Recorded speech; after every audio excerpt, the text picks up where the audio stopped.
La ciencia del amor. La unión de la pareja, por el verdadero amor. John Baynes. 25.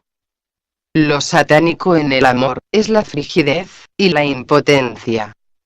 El hecho de que una mujer sea frígida, o un hombre impotente, no podemos calificarlo en sí, como algo satánico, sino según el caso, como enfermedades o trastornos psicológicos o fisiológicos. No obstante, sus efectos merecen el calificativo que hemos venido usando para designar la clase de amor que se aparta de lo natural, y las conductas, fallas, y complejos, que obstaculizan el logro de la felicidad amorosa, y que tienen, por lo tanto, un efecto satánico. No empleamos el término normal, ya que lo normal es que la gente tenga toda clase de conflictos psicológicos. Con la palabra natural, nos referimos a aquello que se mantiene dentro de las pautas de la naturaleza. Lo antinatural, sería lo mismo natural, pervertido por la ignorancia o la corrupción humana. Es probable que la incapacidad sexual afecte muchísimo más a la mujer que al hombre, pues algunas estadísticas hacen variar de un 30 a un 49% el porcentaje de mujeres frígidas, lo que constituye una cifra en extremo alarmante. Como es de comprender, esta anomalía representa un tremendo obstáculo para que la mujer pueda conseguir su felicidad, ya que aparte de incapacitarla para el orgasmo, le provoca complejos de inferioridad y sentimientos de frustración de su propia feminidad. Con el fin de entender en toda su dimensión el problema de la frigidez e impotencia, explicaremos en un lenguaje común las causas más comunes de este problema. Nos permitirá también comprender tantas actitudes irracionales de la conducta amorosa masculina y femenina. En general, podemos definir la frigidez como la incapacidad de lograr el orgasmo. Sin embargo, existen muchos tipos de frigidez, de acuerdo al grado de perturbación que ella provoca. En general, podemos hablar de 5 diferentes grados de frigidez. 1. Las que ocasionalmente no alcanzan un orgasmo vaginal completo. 2. Las que sienten excitación, pero nunca logran el orgasmo. 3. Las que logran orgasmos en el clítoris. 4. Las que ocasionalmente no pueden ser excitadas.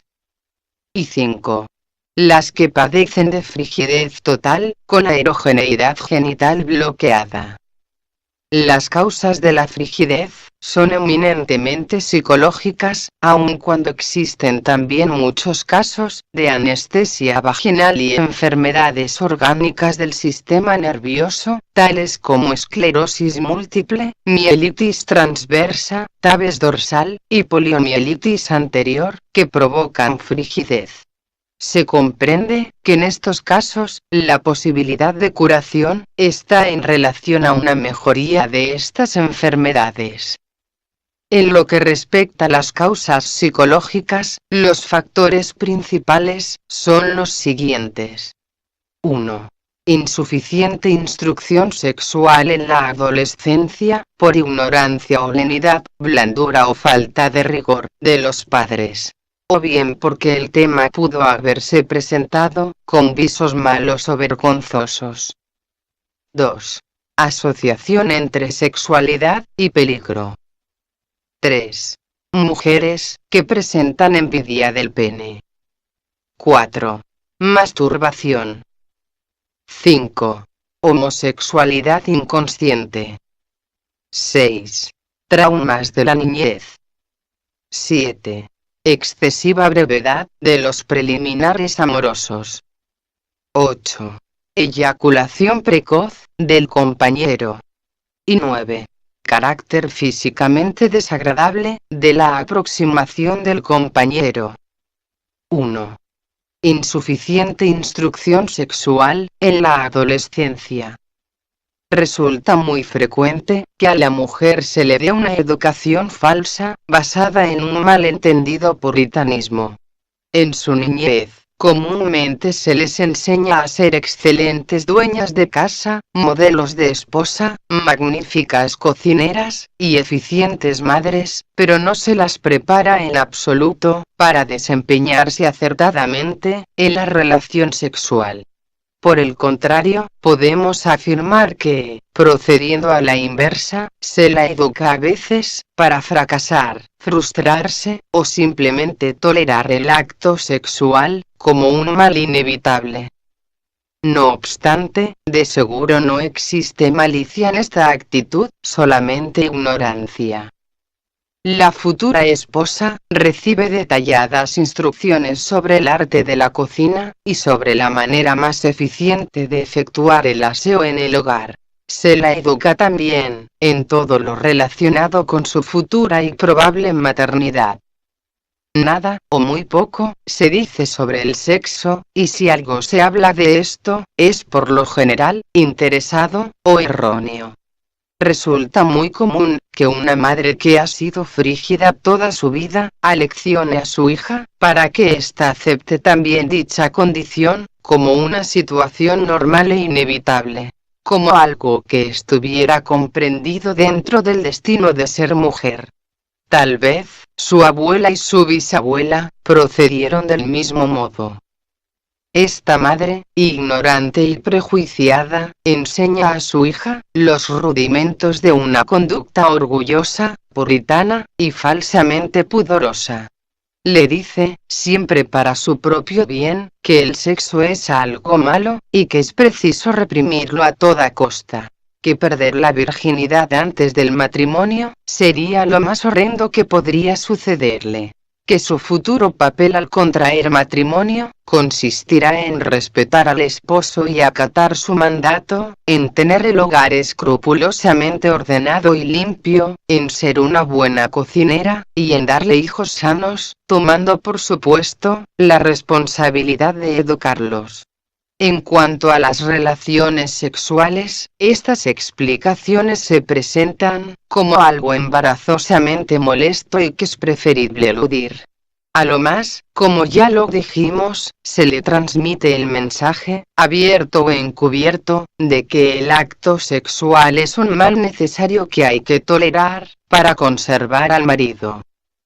Lo más común es que la mujer imite el comportamiento de su madre, es decir, que tome como modelo de su futuro comportamiento, el que ella misma tuvo oportunidad de conocer cuando niña en el hogar. De esta manera, si la madre era una mujer frustrada o amargada, lo general es que la hija adopte la misma conducta. Si el hogar ha sido excesivamente puritano, si desde pequeña se ha amenazado a la niña con severos castigos cuando ésta ha mostrado algún interés en lo sexual o ha exhibido alguna manifestación de incipiente sexualidad, con seguridad se está formando una mujer frígida.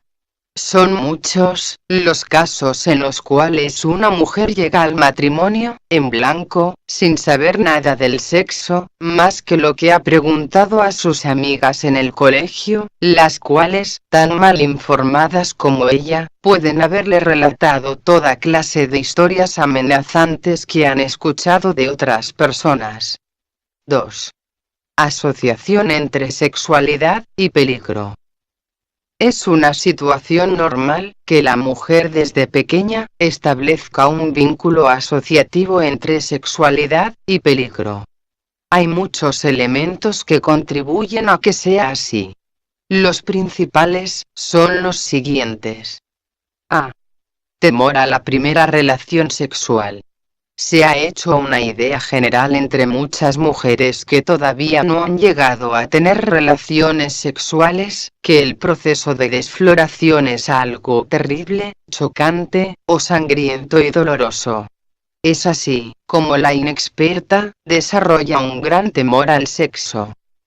Cuando llega efectivamente el momento de su primera experiencia, su miedo le hace anular completamente las posibilidades de goce, especialmente si el compañero es un sujeto impaciente, inexperto, o de poco tacto, o tino. Esta primera relación es determinante, porque puede provocar en definitiva, una conducta frígida difícil de curar.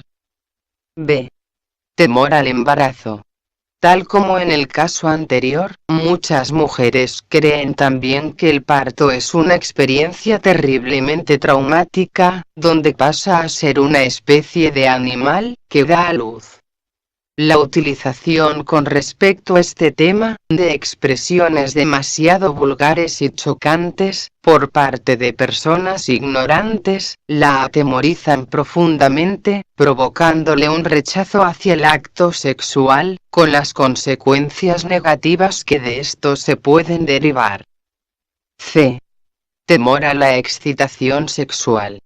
Esta puede presentarse como la sensación de que el cuerpo es invadido por elementos extraños que lo arrastran hacia la realización de algo desconocido, y como tal, amenazante y peligroso. D. Concepto sexual peyorativo, transmitido por las religiones. Infortunadamente, las religiones han rodeado el acto sexual con una atmósfera de pecado y corrupción, enfatizando que Dios habría castigado al hombre y la mujer por haber estos cometido un pecado original, expulsándolos del paraíso. La represión de la libido, por la idea que lo sexual es pecaminoso, es uno de los elementos que influyen con gran fuerza, no solo en la frigidez femenina, sino también en el desarrollo de frustraciones, complejos, y perturbaciones mentales, de toda índole. Por desgracia, los conceptos mediante los cuales se asocia sexo, con suciedad, inmoralidad o vicio, están de tal manera incorporados en el inconsciente colectivo de la humanidad, que constituyen mecanismos de uso común en el ser humano. Es así, como ante la necesidad sexual, se encuentra el sexo, muchas veces sometido a la terrible angustia de encontrarse entre la espada y la pared, es decir, sometido a los contradictorios y terribles impulsos, de dos partes opuestas de nuestra propia personalidad, el ello, y el superyo. El ello, es aquella parte con que el niño viene al mundo, y que puede definirse como una reserva de energía que intenta satisfacer necesidades instintivas, sin reparar en las consecuencias. El ello, actúa de modo impulsivo y caótico, sin ajustarse a la lógica, sin reglas morales que lo hagan distinguir entre el bien y el mal. El superyo, es la conciencia moral del individuo, formado por las normas culturales de conducta. Una gran parte del superyo, es inconsciente, en el sentido de que no nos percatamos de su influencia en nuestra conducta. En realidad, podemos también denominarlo, como la censura. En consecuencia, el individuo está sometido por una parte, a la fuerza de los impulsos del ello, y por la otra, a las represiones morales del superyo. Como frecuentemente estas pulsiones son opuestas, se establece un conflicto entre ellas, en el cual el sujeto mismo se transforma en un ente que está atrapado entre ambas, experimentando la tremenda angustia de la ambivalencia instintiva, emocional e intelectual. El terreno de lo sexual es uno de los campos donde más fuertemente se experimenta este conflicto, ya que, como se comprenderá, los conceptos peyorativos sexuales religioso-culturales forman una parte activa del superyo. Por otro lado, si el ser humano careciera de este freno, sufriría tal vez problemas más graves. Debemos señalar que el permanente conflicto entre el ello y el superyo solo puede aprovecharse de manera positiva por una considerable elevación en el nivel consciente del sujeto, que lo capacita para sublimar el ello y hacer reflexivo al superyo. Y Temor a ser usada por el hombre, como un juguete. Se basa en una sensación de inferioridad con respecto al hombre, que origina la necesidad de defenderse de él, para no ser sobrepasada. Este punto está relacionado con el que trataremos a continuación. 3. Mujeres que presentan envidia del pene. Como ya lo sabemos, la castración es la ablación de los genitales masculinos. El complejo de castración consiste en el miedo natural a ser castrados que sienten algunos niños. Para los legos en la materia, se aparece como algo tan absurdo, como si un sujeto temiera ser golpeado por algún objeto caído desde un avión en vuelo. Sin embargo, el temor a la castración tiene bases psicológicas muy concretas. En el desarrollo del niño, llega un momento en el cual adquiere conciencia de su capacidad de controlar el esfínter uretral, y consiguientemente, el flujo de la orina. El ser capaz de orinar, o retener a voluntad, le da al niño una sensación de poder, que muchas veces se manifiesta en competencias infantiles, para determinar quién puede orinar a mayor distancia. Esta es la primera relación que establece el niño entre pene y poder. Gradualmente, se percata que el poseer pene le otorga una fuerza, un prestigio y una dignidad. Sin embargo, llega el momento en que el niño se ve enfrentado a un hecho muy singular, de que hay algunos niños que carecen de pene. Ha observado niñas desnudas, pero es incapaz todavía de reconocer que existen diferentes sexos. Para él, la niña es solo un niño más. Al observar a estos niños sin pene, infiere que han sido castigados por medio de la castración, lo cual le hace sentir un tremendo miedo y angustia, de que él mismo pudiera ser castigado de esta manera, por el padre. Este temor obedece al complejo de Edipo, enamorarse de la madre, donde el padre se aparece como un rival amoroso, a la vez que existe la sensación de que se está experimentando algo prohibido, susceptible por lo tanto, de castigo. Nos interesa en este momento lo que ocurre con la niña, ya que en ella se desarrolla la idea de haber sido ya castrada, por observar que el hombre tiene un pene del cual ella misma carece.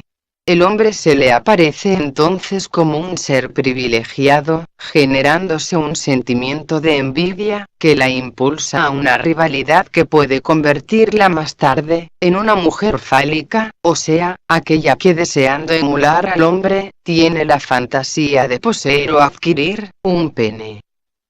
Según autoridades en el tema, se presentan dos tipos de envidia del pene. A. De realización de lo deseado. Es precisamente el caso de aquella que desea suplantar al varón, y busca competir con él, adoptando para ello una actitud masculina, y tratando de superarlo en algunos aspectos. Muchas veces, las mujeres que participan en los movimientos de liberación femenina, o aquellas que practican deportes o ejercen actividades propias del sexo masculino, son en verdad mujeres fálicas. Las que, por cierto, ignoran las motivaciones profundas de su propia conducta, la cual generalmente atribuyen a la necesidad de liberarse de la esclavitud masculina o del machismo del hombre. La masculinización de la mujer la conduce a una abjuración o rechazo de su propia feminidad, que muchas veces la lleva hacia el lesbianismo. Resulta comprensible que aquella mujer que por su afán fálico se vuelve masculina, dominante y autoritaria, no pueda llegar a la consumación orgásmica, o aún, que sea absolutamente incapaz de sentir atracción o excitación sexual por un hombre. Es preciso señalar que tanto el complejo de Edipo, como el de castración, afectan a todas las personas, en una época de su vida, pero en el desarrollo subsecuente del individuo, pueden resolverse estos conflictos, como también fracasar en alcanzar una inteligente adaptación. Si la mujer no resuelve su angustia de castración, detestará inconscientemente a su propio sexo, y sentirá profunda envidia por el hombre. Como lo explicamos, la hará hombruna, descontentadiza e insaciable. B. Vengativo. En este caso, la envidia del pene deriva hacia un intenso deseo de vengarse del varón más afortunado, castrándolo. Su objetivo es humillar a los hombres antes que la humillen. El coito mismo es percibido como algo mortificante o bochornoso para una u otra parte. Su venganza puede ser concebida con carácter femenino o masculino. Te mostraré que puedo ser tan masculina como tú, carácter masculino. O bien, porque me has despreciado, te obligaré a admirar lo que has despreciado, pero no lo conseguirás, carácter femenino.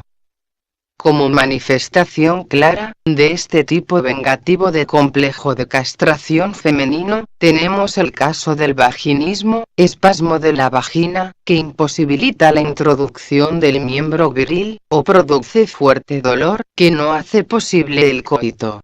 Podemos ver en este caso, cómo de manera inconsciente, la mujer consigue perfectamente el tenor de su venganza. Se hace admirar y desear, pero al mismo tiempo se venga del hombre, al castigarlo con la privación del coito. Para resumir, comprobamos cómo la mujer que se siente castrada, adopta una de dos actitudes básicas.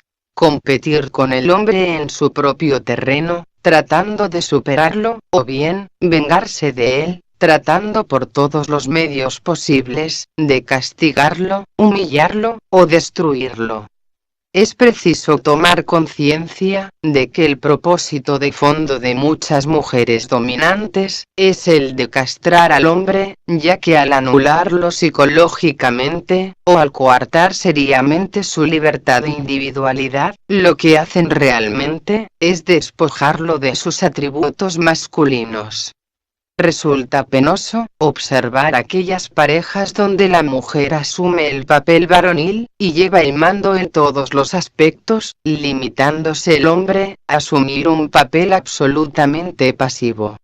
También es muy lamentable que estas actitudes inconscientes de la mujer, originadas en el sentimiento de castración, destruyan o limiten de manera decisiva sus posibilidades de alcanzar la felicidad amorosa. 4. Masturbación. Generalmente, aquellas mujeres que se acostumbran a la masturbación desde la niñez, establecen una pauta de reacción sexual, la que con frecuencia excluye las relaciones normales. Comúnmente, la mujer se acostumbra a la masturbación clitoridiana, es decir, aquella que estimula el clítoris, y no la vagina. No hace sino adquirir o reafirmar un sentimiento de castración, por constituir el clítoris un pene atrofiado. Su pequeño tamaño hace precisamente sentir a la mujer la sensación de estar castrada. Existen además otros motivos por los cuales la masturbación provoca frigidez, que comprenderemos más adelante, al hablar de la sexualidad magnética. Solamente adelantaremos la noción de que al practicar el vicio solitario, la mujer se descarga de energía magnética, que mina su potencia sexual, y perturba el flujo normal de su líbido. Existe además, el sentimiento de culpabilidad que se adquiere, por el hecho de realizar clandestinamente un acto pecaminoso, o ilícito. Esto refuerza más aún el vínculo asociativo entre sexualidad y peligro, a que nos referimos anteriormente. Con posterioridad, al intentar establecer relaciones normales, la mujer solo experimenta rechazo o frialdad ante el hombre. 5. Homosexualidad inconsciente. Nos referimos en este caso a aquella mujer que, siendo psíquicamente invertida, no se percata de ello. Su anomalía puede deberse al hecho de haber tenido un padre muy débil y timorato, al que inconscientemente despreció, o bien un padre duro y castigador, que la hacía objeto de malos tratos. También puede haberse dado el caso de que el padre deseaba tener un hijo varón, y constantemente desvalorizaba la condición femenina de su hija, poniéndola en ridículo, o estimulando en ella conductas masculinas. Sin embargo, esta mujer crece sintiendo la presión y fuerza de su propia feminidad, pero con el inconsciente mecanismo de fijación masculina. Es por esto que hablamos de una supuesta homosexualidad inconsciente.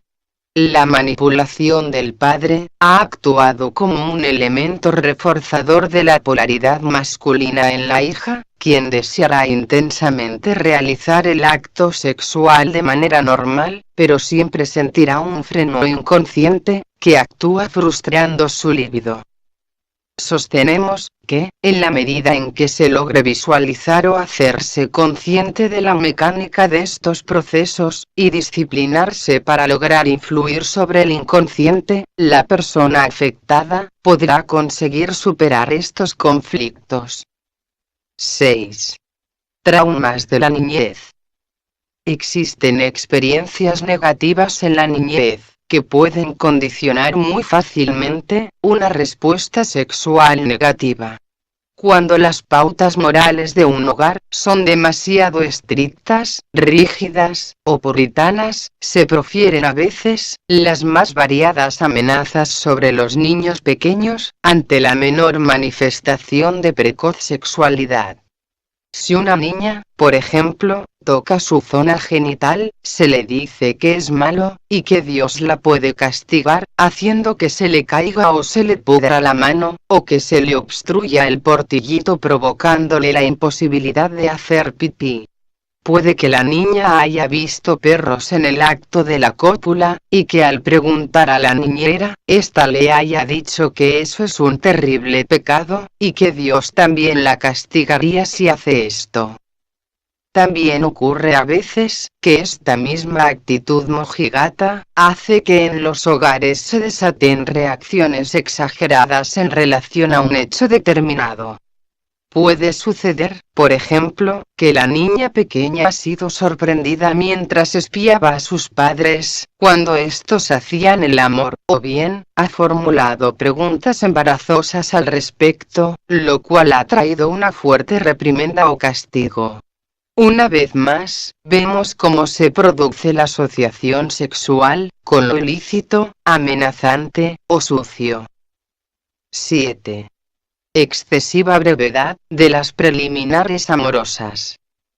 Considerando los efectos de la relación sexual misma sobre la mujer, debemos señalar el efecto negativo que tiene sobre ésta, el acercamiento sexual muy breve y brusco, de su compañero.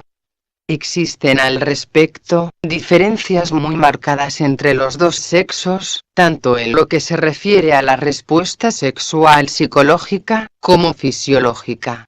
Desde el punto de vista fisiológico, la excitación sexual y posterior orgasmo, en el hombre, es un acto principalmente medular y reflejo, es decir, centralizado en la médula espinal. En la mujer, en cambio, es un proceso bastante más complejo, ya que además de la médula espinal, interviene también el sistema límbico cerebral, zona relacionada con lo emocional.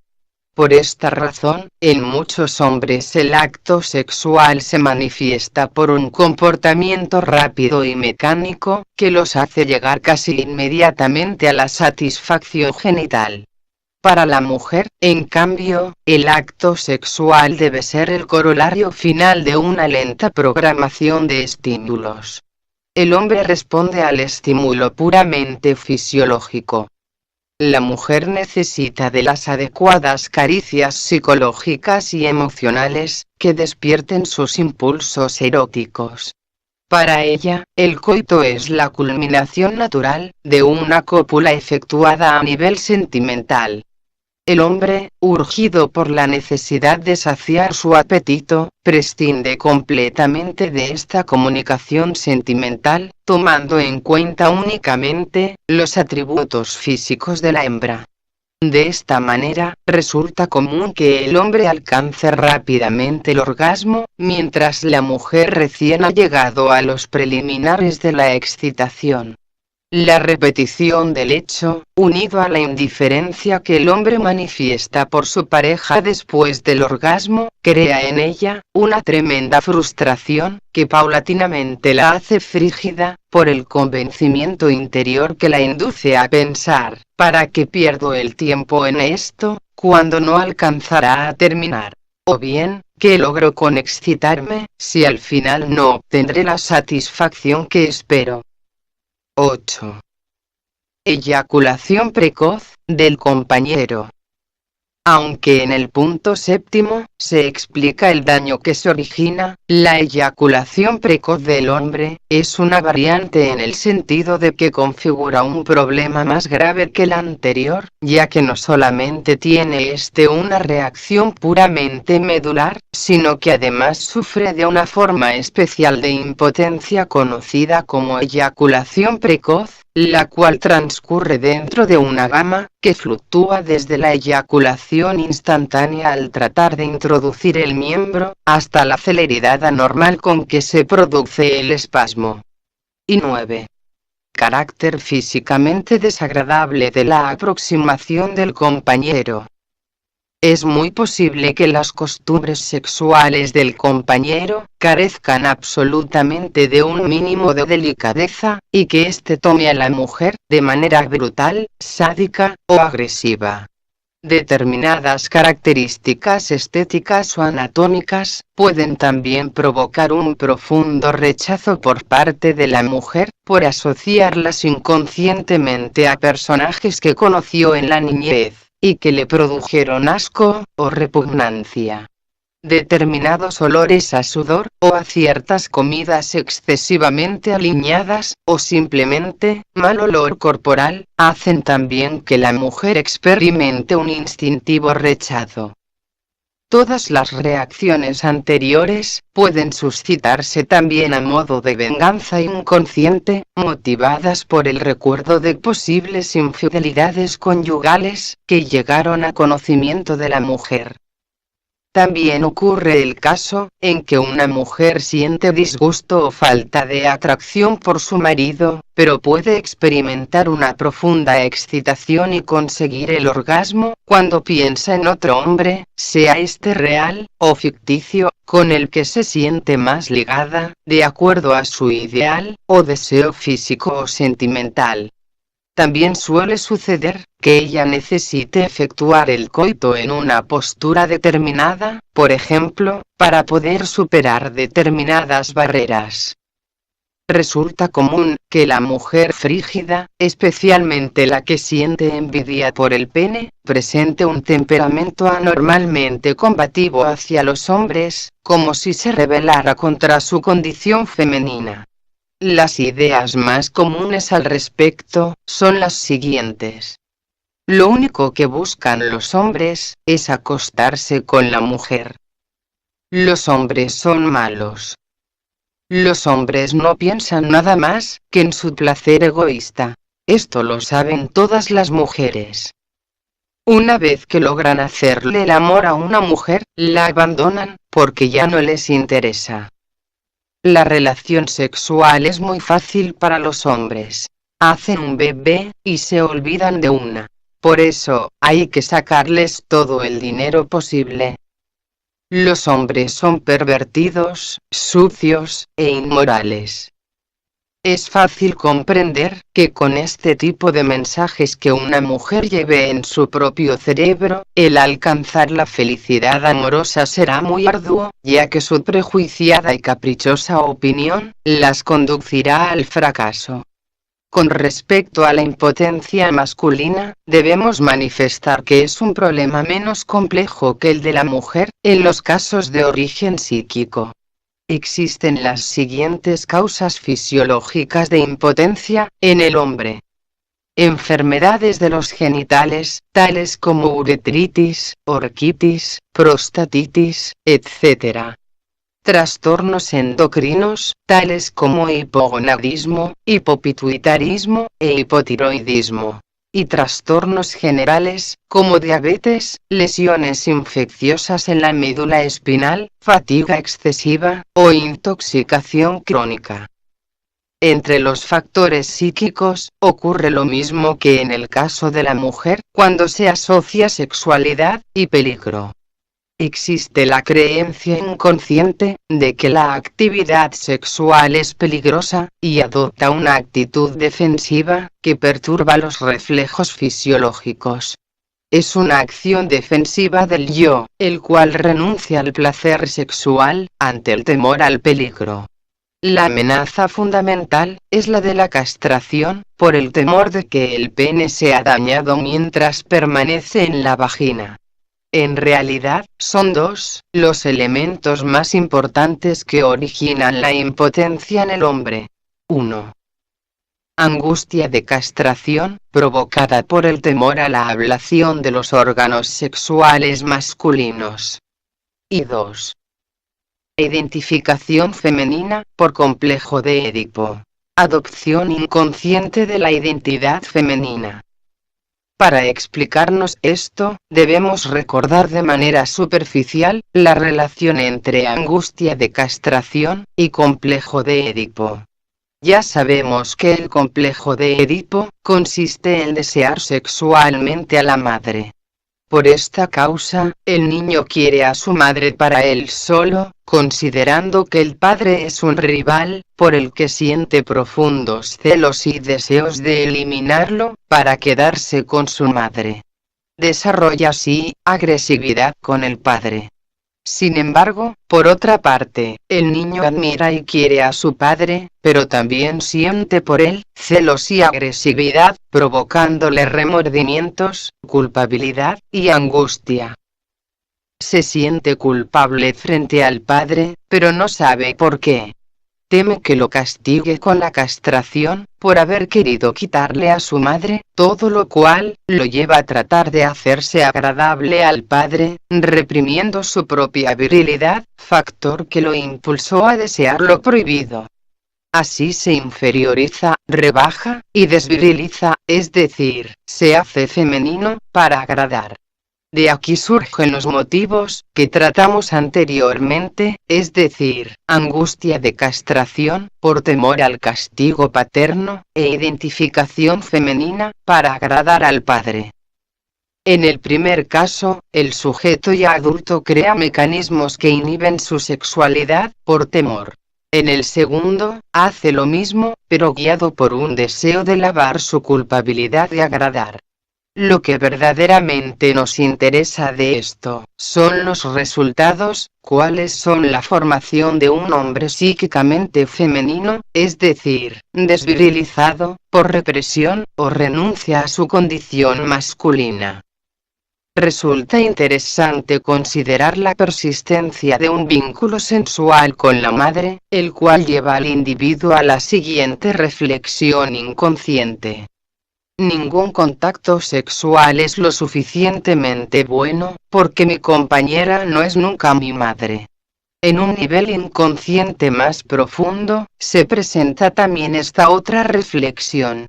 Todo vínculo sexual tiene que ser reprimido, ya que toda pareja sexual representa o simboliza a la madre deseada. Todo esto nos conduce solo al prólogo de lo que realmente nos interesa en el problema de la frigidez y la impotencia. La adopción de una actitud psicológicamente opuesta a la del propio sexo. Aparece así, la mujer masculina, y el hombre femenino, pero no en el sentido usual de la palabra, sino que elevados a un nivel muchísimo más grave, encubierto, y poco conocido, que es el de la impotencia espiritual, y la frigidez del alma. De este modo, sostenemos enfáticamente, que toda auténtica virilidad es espiritual, y que todo poder concepcional emana del alma de la mujer. Los órganos sexuales son solamente el nivel biológico de una fuerza infinitamente más elevada. La fundamentación de esta aseveración la conoceremos en el capítulo donde explicamos en qué consiste realmente el amor.